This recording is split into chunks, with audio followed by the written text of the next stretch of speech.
I will ask you some questions, and then I'll let the audience ask you some questions. And if you want to ask yourself some questions, feel free, and let's see what happens, okay?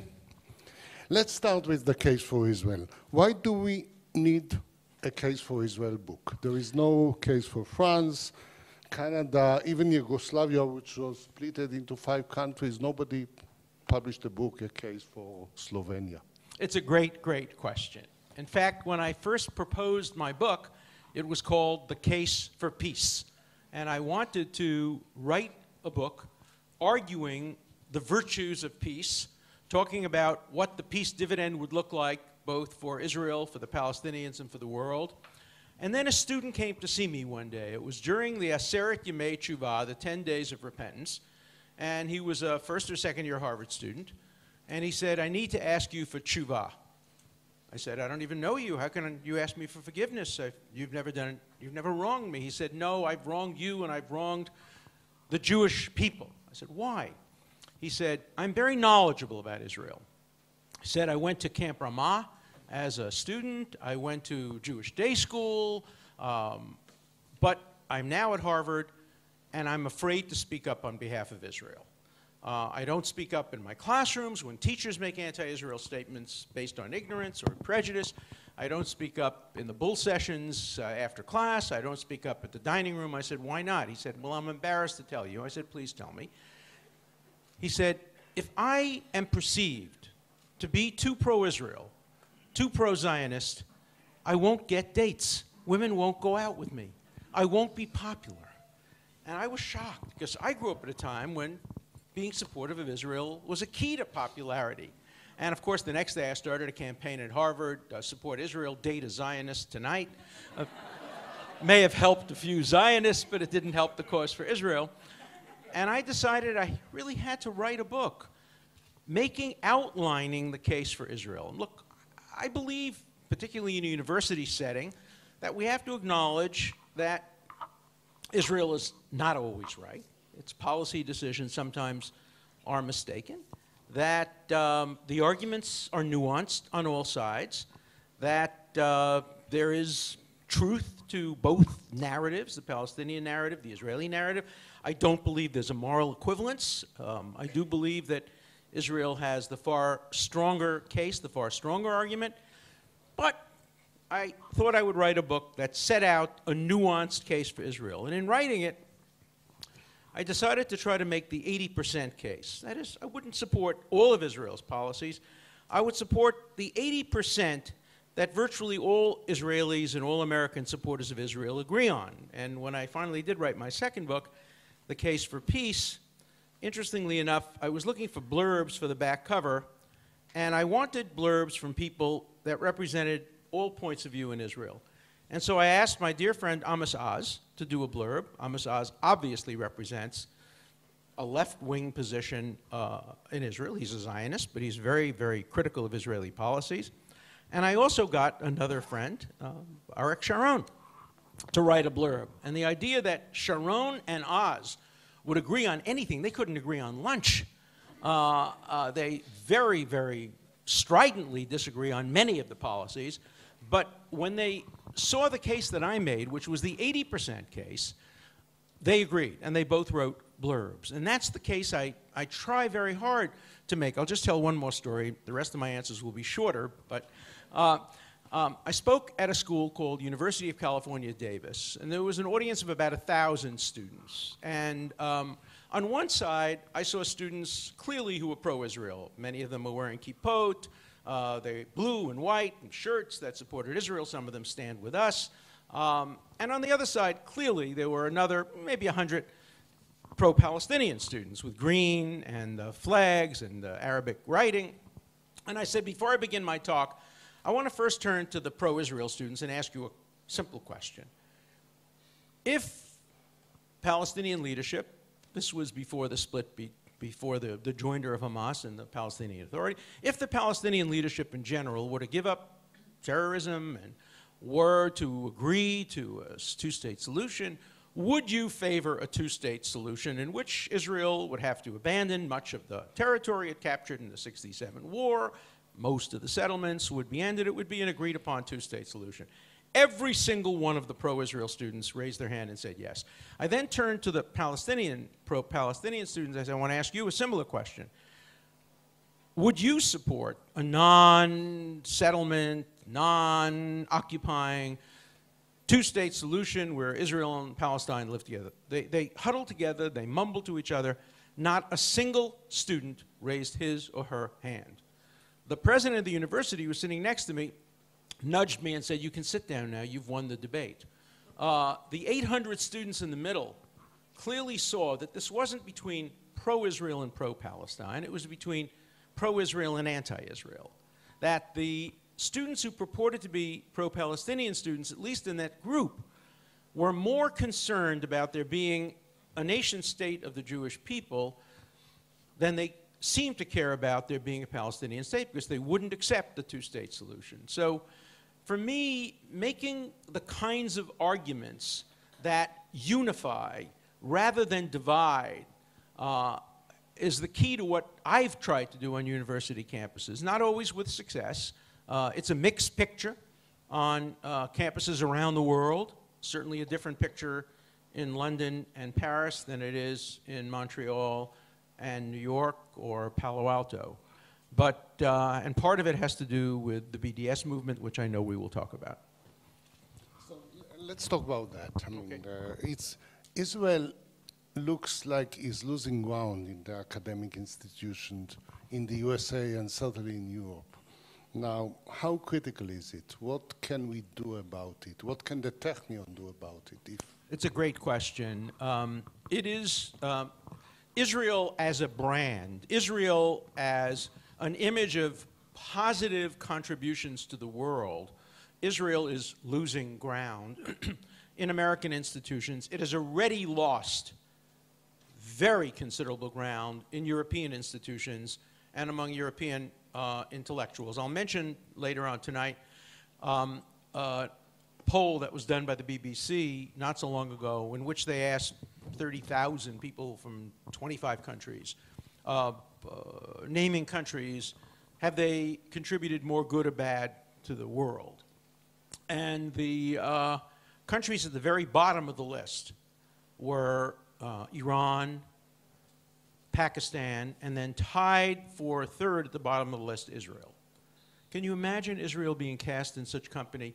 Ironically, the two countries at the top of the list alternated one year with the other, were Germany and Japan, who obviously 70 years ago would have been on the bottom of the list. Now, when you compare what Israel has contributed to the world in 66 years to what Japan has contributed to the world in 66 years, I know we have some Japanese guests here, and I don't mean to single out Japan. I'm only singling out Japan because it rates first in the world. When you compare the number of Nobel Prize won by the two countries, when you compare the number of high-tech innovations, medical innovations, there's just no comparison. And so Israel is suffering. BDS is not the cause, it's the result and the symptom. The phenomenon is much deeper. The phenomenon is the phenomenon that drove me to write my book, The Case for Israel. The student saying, it's not positive to be identified with Israel. When I was growing up, everybody was pro-Israel. If you wanted to have a date, you said, I'm pro-Israel. You got a date. You wanted to get tenure at a university. You want to get a job. You can't be anti-Israel. Today, that's changed dramatically. So in the United States, BDS itself does not pose a risk to Israel. No American university will accept any divestment from Israel. It would mean the death knell for that university. I can give you a personal experience. One of my children attended Hampshire College in western Massachusetts. Hampshire is a very radical school, and a couple of years ago, the faculty voted to divest from Israel, that is, for the university to sell all of its stocks in all companies that have any dealings with Israel. They didn't think about what that would mean, but they just voted for it. And as an alumni parent, I started a campaign to divest from Hampshire College if they divested from Israel. The president of the university called me, basically on his hands and knees, pleading me pleading with me to stop that counter-campaign, and he promised that they would rescind the resolution and that Hampshire would never divest from Israel. Just another anecdote to show the story. One night at 3 in the morning, I started to get a series of phone calls saying Harvard has a fund to invest its enormous endowment, and one of the funds has just sold off all of its Israel stock. Call a friend of mine who is, in fact, very knowledgeable in the stock market. He checks on the computer. It's true. And then I keep getting calls from alumni and alumni. What's going on? Is Harvard divesting? I waited a decent amount of time until about 7:30 in the morning, and I called the president of Harvard. I said, is it true? She said, I know nothing about this. Let me check. She calls back and says, it's true. And it's good. I said, it's true and it's good. Why is it true and it's good? It said last night, the world whatever voted Israel into the economic whatever it was a couple of years ago. Remember when they were voted into the European? And that automatically changed Israel's status from a developing nation into a first world economy. And they have a fund to invest only in developing nations. And the fund automatically, by computer, sold the stock of all countries that were now promoted. So Israel was promoted out of that. And of course, within 1 hour, that amount of money was invested in a fund that invested in first world investments. So the sensitivities are very great. And no American university would dream, I believe, of divesting. Certainly no American university would engage in an academic boycott. One more story about that. Promised you my answers would be short. I lied. So a few years ago, there were a group of students led by, again, language, modern language. Modern language somehow just doesn't like Israel.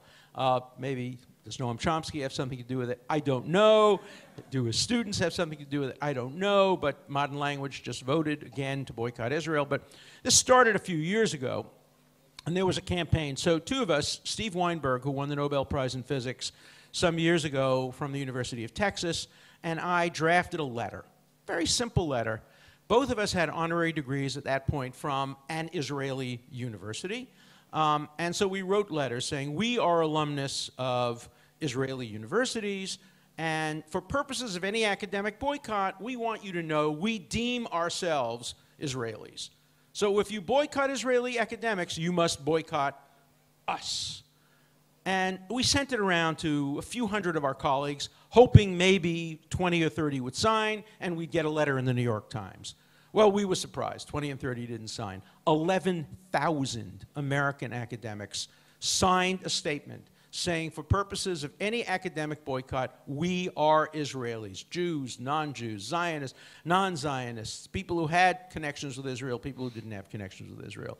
It immediately destroyed any effort, because the end result would be you boycott Israel, you're being boycotted essentially by 11,000 prominent academics. And so they would be the victims essentially of their own boycott. Today, by the way, if the same thing happened and if Steve Weinberg and I sent out the same letter, we would not get 11,000 signatures. We might get 5 or 6. We would not get 11,000 signatures. The situation has changed. A boycott wouldn't get 11,000 signatures, but more today would say, not my issue, I don't think I'm getting involved, I'll stay out of this one. And so, you know, it is a serious issue, and it's a long-term issue, because my students and my grandchildren's generation today, who will be the leaders, when I look at my class at Harvard Law School, I don't just see students, I see the future president of the United States sat there, the future Democratic candidate, she sat there, the future Chief Justice sat there. This is all true, of course. All of those students passed through our classes.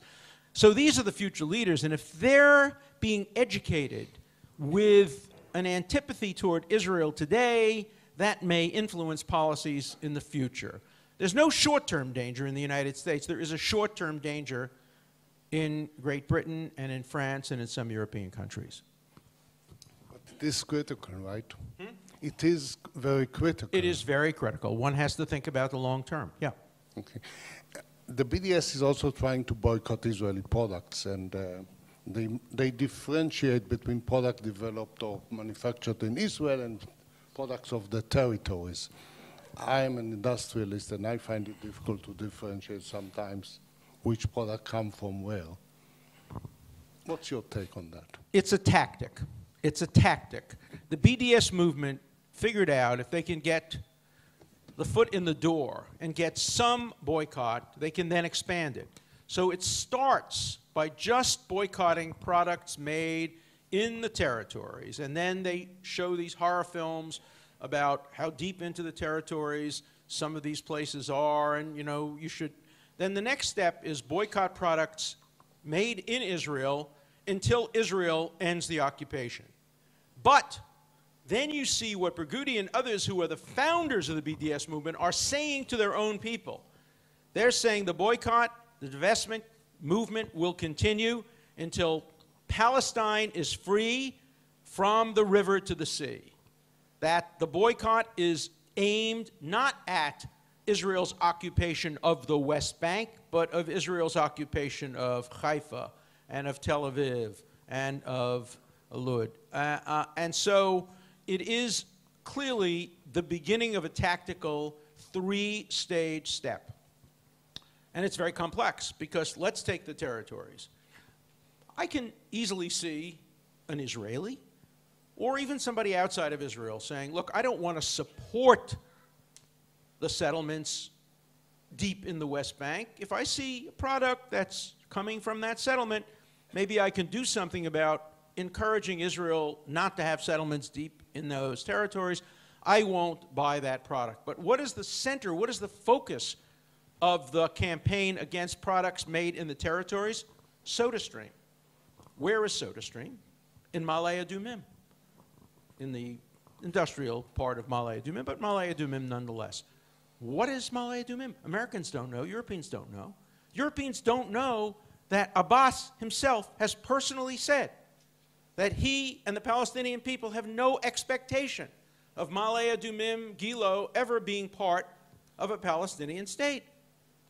So I have actually tried to broker a deal. Here I'm going to get political for a second, but just descriptively political because I'm sworn to stay away from politics. Technion has a great reputation for depoliticizing discussion among faculty and students, and it's a great thing. I don't want to interfere with it. But my proposal has been to ask Abbas, and I'm hopefully going to see him, to ask Abbas whether he would accept the following proposition. I've already asked him previously, and he has indicated in a different context the possible willingness to do that.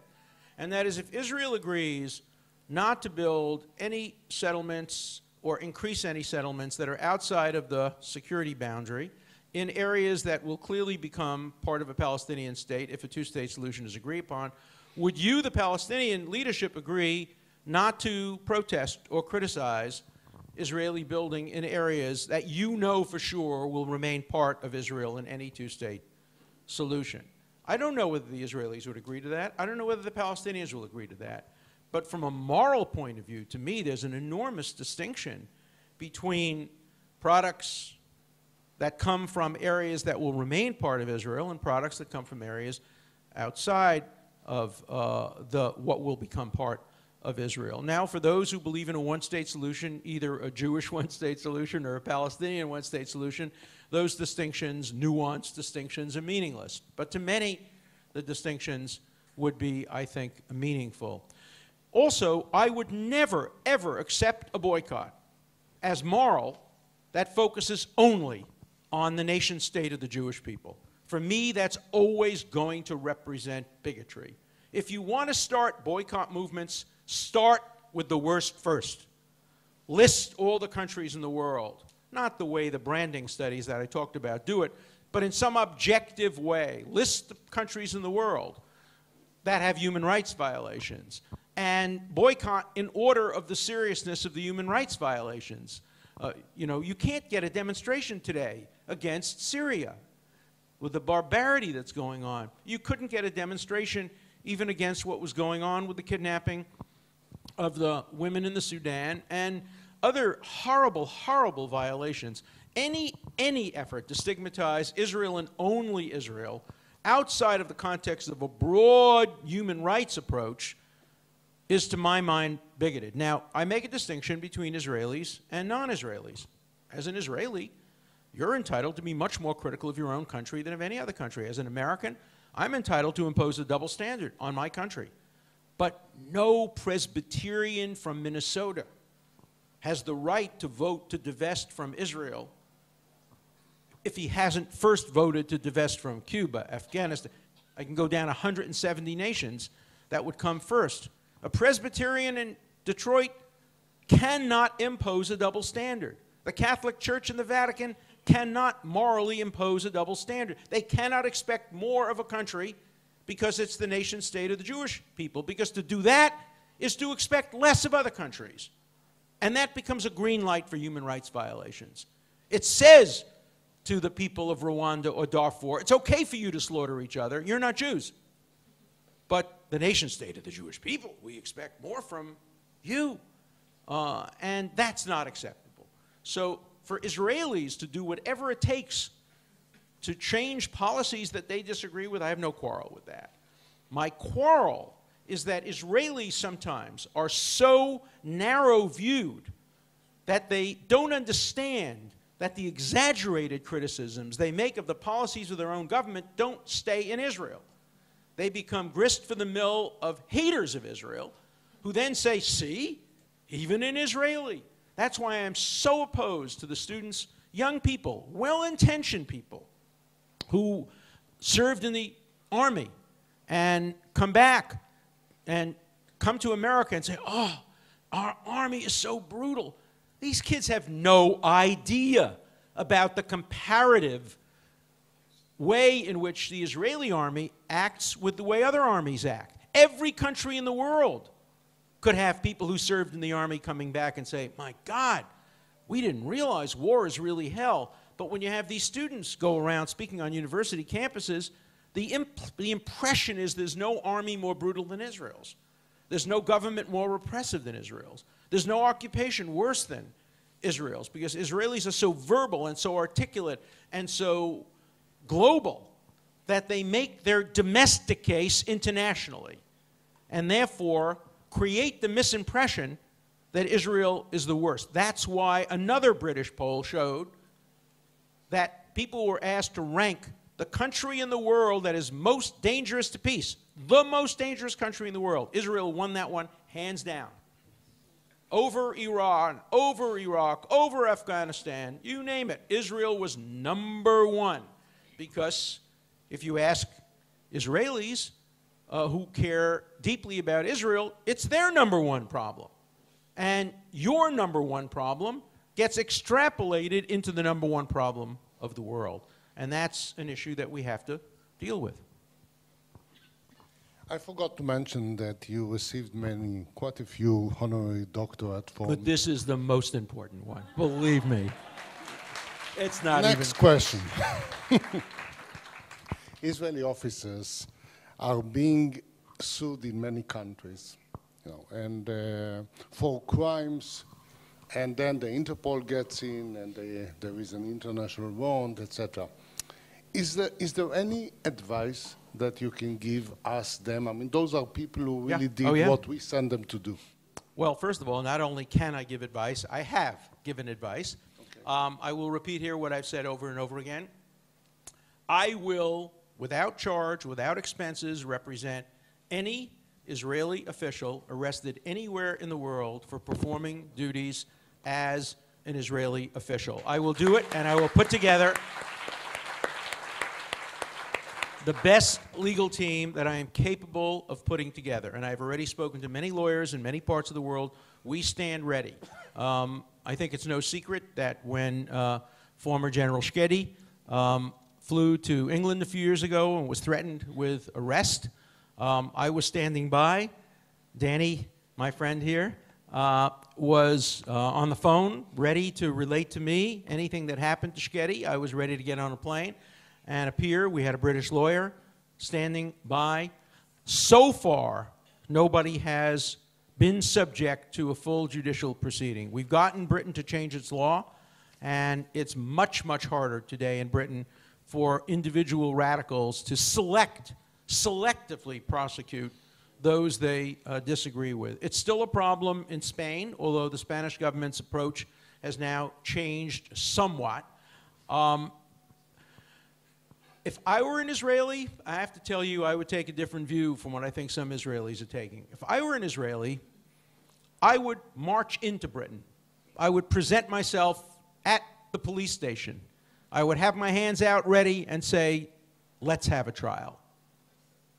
Let's put Israel on trial. Let's see what it will look like when we do a comparative analysis between Israel and the rest of the world. Let's see how a judge or a jury reacts when I can prove to a jury that no country in the history of the world, none, faced with threats comparable to those faced with Israel, has ever had a better record of human rights, a better record of being concerned with civilian life of its enemies, and a better overall record of proportionality in the state of Israel. None. And when I go and I speak, doesn't mean Israel's perfect, doesn't mean it can't do better.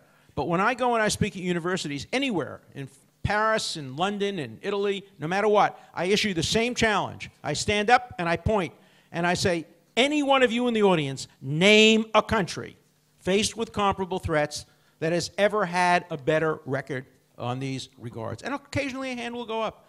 And people will laugh at the student when you look and see what those countries have done and how brutal they've been, including my own. Give you an example from General Shkedi. When he became head of the Air Force, the ratio of civilians to civilians to combatants who were killed was among the best ratios in the world. That is, for every civilian, for every terrorist who was killed, there was one collateral death of a civilian. In the United States, the ratio was about 1 to 30. That is, for every terrorist killed, there were approximately 30 non-combatant deaths or serious injuries. And in the United States, that was regarded as an acceptable ratio to stop terrorism. By the time Shkedi left, just before the war in Gaza, the ratio, he insisted on changing the munitions, changing the intelligence requirements, and of course there was a price to pay for it. You'll recall that when they tried to get the Hamas military leadership that was all together in a building, they used a very small bomb. The small bomb hit the target, but because it was such a small bomb, everybody escaped. Had they been able to use the munitions that they had previously used, every one of them would have been disabled. So a price is paid for it, and you don't know how to measure that price in deaths of innocent Israelis or rockets that traumatize innocent Israeli children. By the time Shkedi left, the ratio was for every 29 terrorists killed, there was one fatality. That's how much he improved. And that, by the way, comes from Haaretz, not the best friend of the Israeli military under all circumstances. Of Israel. And of Israel. Well, you know, they think they're friends of Israel. And, you know, having said that, let me just make another point. Look, criticism of Israeli policy is not anti-Semitic. I've never suggested that. I don't believe it. Because if criticism of Israeli policies were anti-Semitic, the largest concentration of anti-Semites in the world would be in Tel Aviv. And readers of Haaretz and other such newspapers. No, that's not what the point I make. The point I make is that you cannot understand the fervor of the hatred of Israel among some Europeans, particularly some Europeans, without recognizing that Israel is the nation state of the Jewish people and Israel is the Jew among nations. The discussion in Europe is utterly without nuance. There's not a conversation about Israeli policies. It's a criticism of the very concept of a nation state for the Jewish people, and it's done with such fervor and hatred that anything associated with Israel, even something like the Technion, which produces so much good for the world, helps cure so many illnesses, helps feed so many hungry people, even that gets tainted, even despite the Technion's wonderful globalization and movement to so many areas of the world. And the Technion is fighting it in the best way you can fight it, by making Israeli science indispensable to the world, making it impossible to boycott Israeli products. And that's the essential way to do it. And the Technion does more to fight the BDS movement by its brilliant innovations than any speaker and any hasbara can ever do. So believe me, 3 cheers for the Technion, and one of the reasons I'm so honored to accept your honoring of me is because you do so much for the world, and you do so much without being political to fight the BDS movement.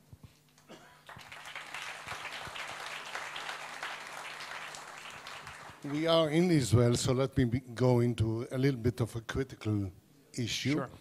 You know, we have a finance minister and a president in jail. We have prime minister. I know. People who are in jail generally call me. So I'm fully aware of how many people you have in jail. Yeah. But you're not the only country. I was called by, Bill Clinton called me when he was in trouble. I represented the president of the Ukraine a couple of years ago, President Chutzpah. Recently got a lot of phone calls from the Ukraine. So, I'm now representing the former president of Ecuador. So you're not the only country that has that problem. But we do excel in some. I mean, we have a prime minister on the way to jail. We have a chief of staff. Your prime minister is still, wait a minute, there's still an appeal. Yeah, so well, I agree. He's not going to jail yet. Okay. I'm trying to. And the chief of staff is under investigation right now. So during the last election, I don't know if you followed it for the president. Yeah. Okay. Yeah. So there were quite a few candidates who withdrew because questions were started to be asked. Now, what is wrong with us, with our system, with our leaders? Well, okay, it's a very deep question, and it's a question about which I am not particularly qualified to answer. I will try to answer it within the limits of my expertise. I can tell you this, that in Israel, more political leaders are indicted in general, and fewer are convicted. That is, there's an enormous disparity between indictment and conviction when it comes to public figures. If you go back 20 or 30 years, you will see how many Israeli public officials have been subject to indictment and how many of them were either cleared or cleared of most of the charges. Now, that's not been the recent experience. The recent experience has been those charged have been convicted, so maybe there's a change. But when there was an enormous disparity between the charging and the conviction, there was something wrong with the system. Every democratic system convicts about between 80 and 90% of those people who are charged. You know, people complain to me all the time, you represent guilty people. Of course I represent guilty people. I'm a criminal lawyer. Thank God for the fact that I represent guilty people. If I represented innocent people all the time, that might be Iran or China. The vast majority of people indicted in America are guilty. Thank God for that. And the same thing is true generally in Israel, which has an 80 to 90% conviction rate, but not when it comes to corruption. When it comes to corruption, at least until very recently, the rate was more around 40 or 50%. That's too low. Now, I don't know enough to know whether too many people are being indicted or too few people are being convicted, whether there is too low a threshold for indictment or too high a threshold for conviction. But the disparity was troubling. In the last couple of years, of course, the president of Israel, the reason the president of Israel is in jail is because he made a stupid, stupid legal mistake. I'm not talking about the ultimate crime itself, which if he committed it is beyond being despicable. But he's in jail because he made a stupid legal mistake. Whether he did it with the advice of his lawyer or without the advice of his lawyer, I don't know. But he was offered a deal to avoid imprisonment if he simply pleaded guilty to lesser offenses that would not have carried a prison term. And the Attorney General was criticized, or the Director of Public Prosecution was criticized for giving him that deal. And in defending their decision, they went in court and they said, we had to give him that deal. We couldn't prove the more serious crime of rape. So Katzir says, wow, the prosecutor said publicly they couldn't convict me of rape. Why should I have pleaded guilty to the lesser offense? I'm now going to withdraw my plea of guilty to the lesser offense and stand trial for rape. They can't put me on trial for rape. They've already said that they have no evidence. Of course, they weren't bound by that. They developed more evidence. And as the result of trying to outsmart the system, he ended up in jail for a significant period of time, a sentence he could have avoided. On the Olmert matter, former Prime Minister Olmert is a close friend of mine, and I'm not going to, at this point, comment. I don't know enough, except to say that the issue is still pending on appeal. There are some very serious issues in the case from the press reports, including reliance on a witness who died without having been cross-examined. And the legal system of Israel is a very good legal system. I'm confident that it will produce a just result. But it's a tragedy because, you know, the old notion going back 2,000 years to being purer than Caesar's wife, that when you're elected to high office, you have an obligation. You have an obligation to the people. You have an obligation. And, of course, there are two kinds of things. One, when you commit the crime after you've been elected, and that's something that people can't know about, and when you're elected after it's widely known or widely suspected that you've done things like that. And that, in part, the people deserve some blame for that when they elect public officials who have reputations for corruption or dishonesty. I hope this marks a watershed in Israel's history. And I hope the election of the new president, who people, you know, had all kinds of things, positive and negative, but everybody seemed uniformly to acknowledge that this is a man who is beyond any suspicion of any kind of either corruption or sexual misconduct or anything of that kind.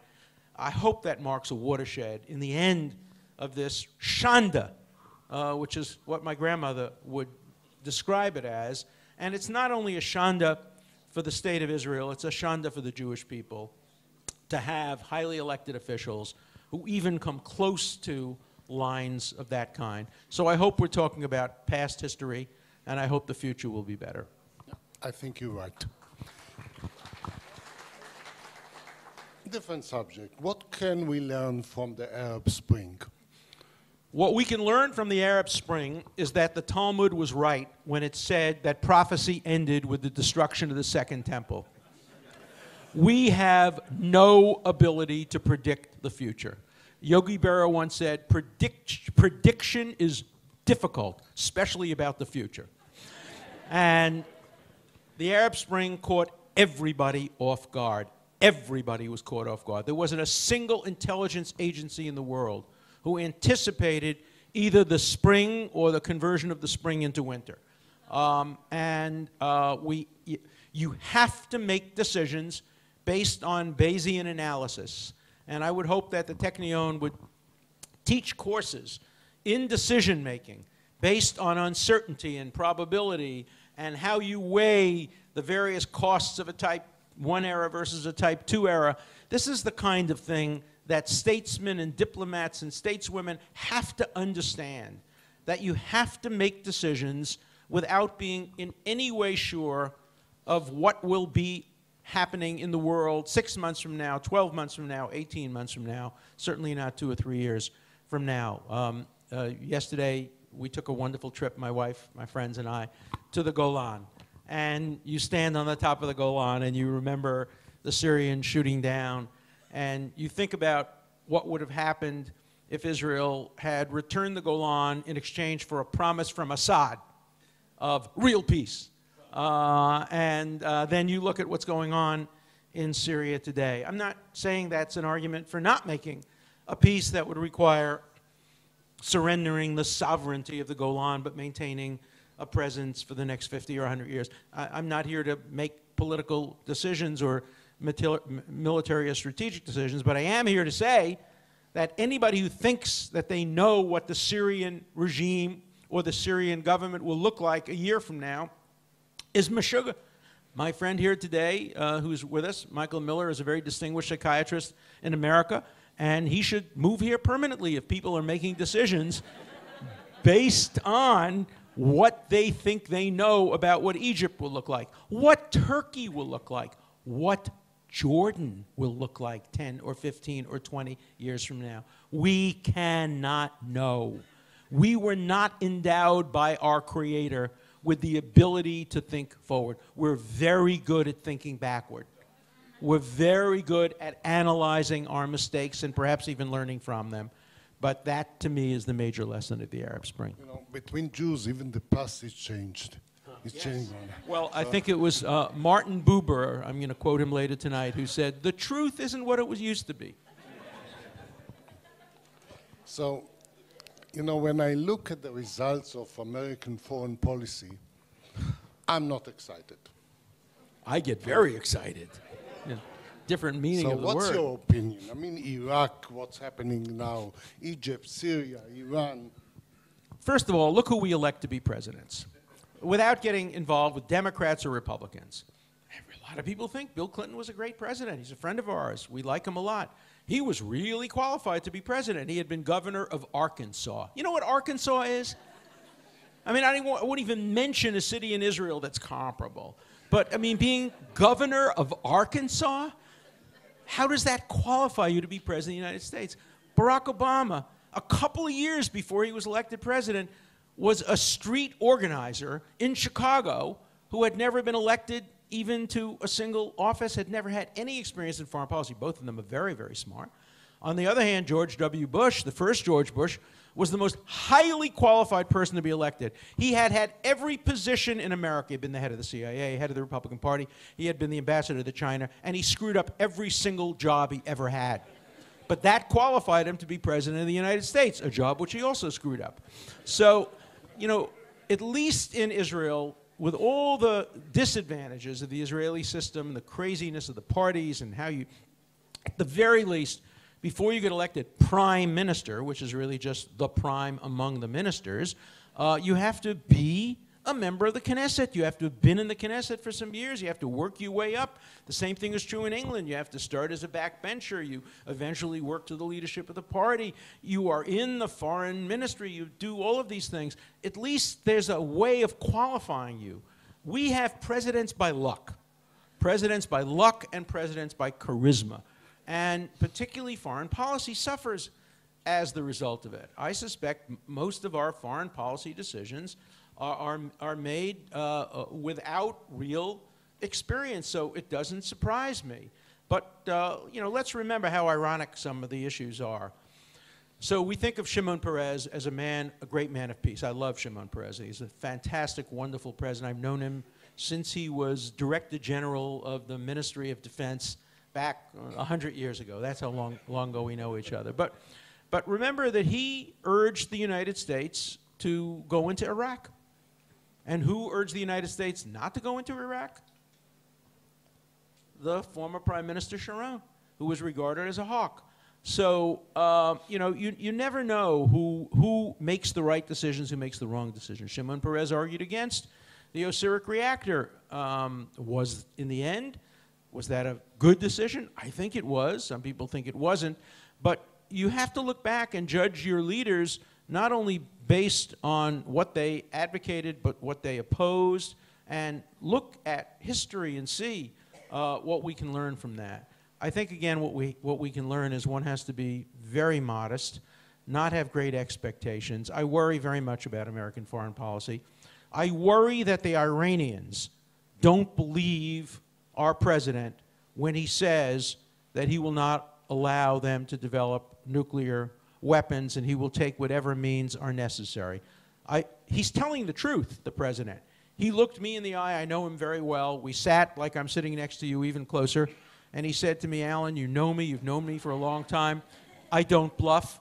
You can take it to the bank. When I'm telling you that I will not allow Iran to develop nuclear weapons, I will not allow Iran to develop nuclear weapons." He would pass a lie detector test. He was telling me the truth. The problem is no president can anticipate what the future will hold.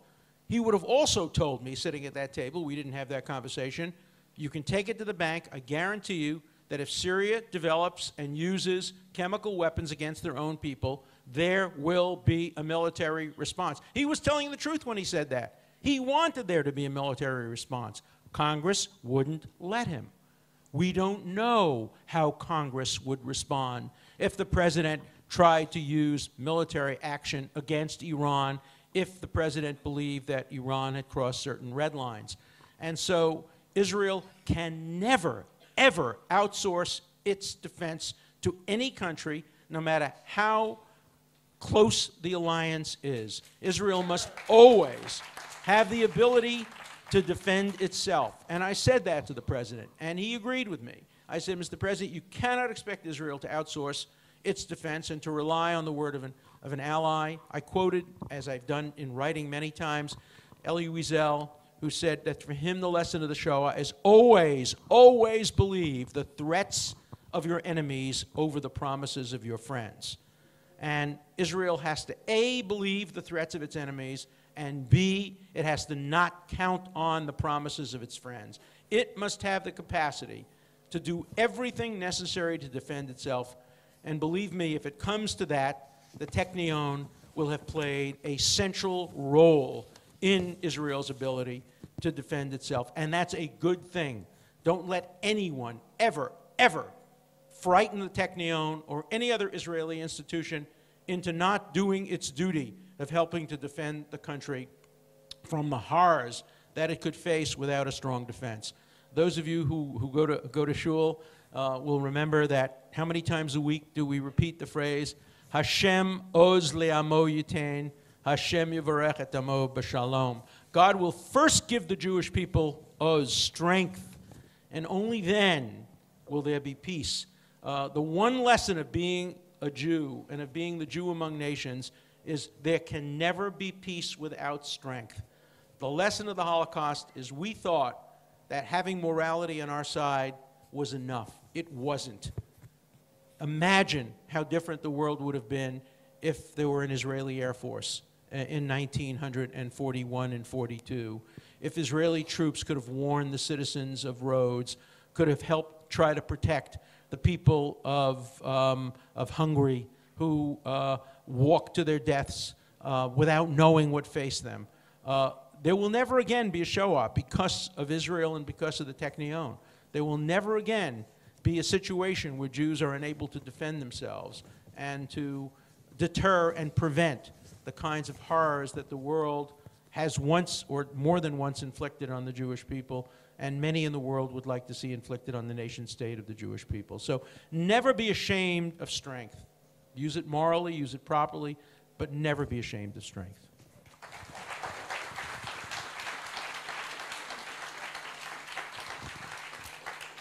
I'm taking you to a different issue. Brandes said that, and I know you respect him, that we can have democracy or concentrated financial power, but not both.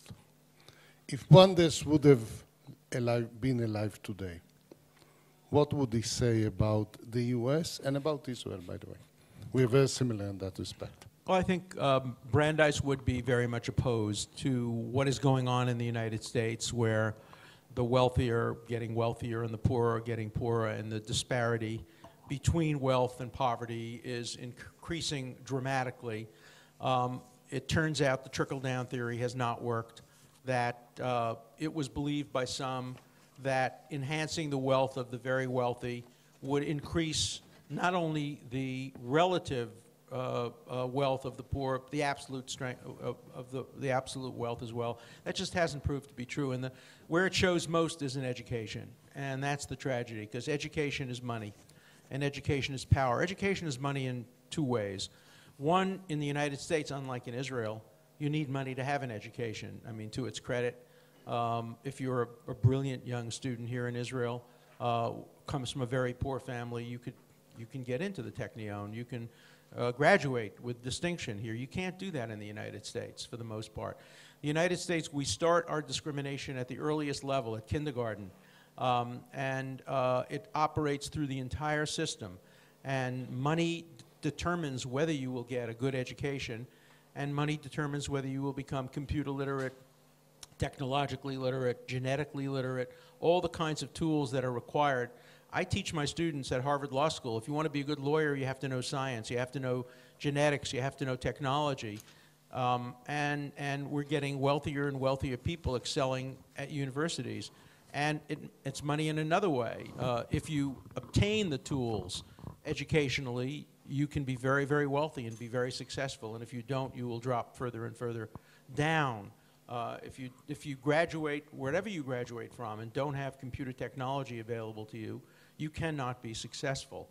And so I see the problem getting worse. And Israel, which is among, maybe it is the most computer literate country in the world, computer user country in the world, technological computer country in the world, has an obligation to spread that knowledge as deeply as possible.